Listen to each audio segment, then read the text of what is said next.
gewohnt hat. Wir dachten, die letzten 100 Jahre wurde es mehr und mehr beliebt und heute ist es tatsächlich eine der Metropolregionen i der Stadt.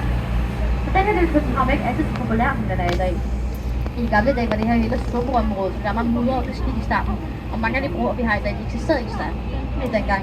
Så der kom rigtig flere bygget Christianshavn, og folk ikke gad at flytte herud, så var han nødt til at give på en 12 års skattefritid og bydestrøg i stand, hvis de flyttede herud. I starten var det mere en søfarts- og arbejderklasse, der boede her, dog er det blevet mere og mere populært, og nu er det et af de lidt dyre områder her i byen.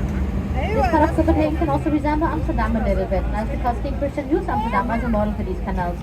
Dieser Teil von Kopenhagen hat auch Amsterdam etwas erinnern, das sich dann das König Christian Amsterdam als Vorbild für diese Kanäle benutzt hat.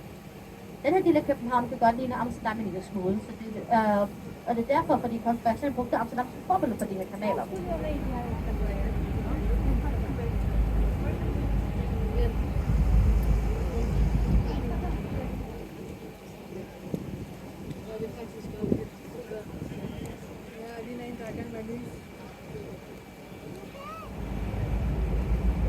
Nå, hvad så?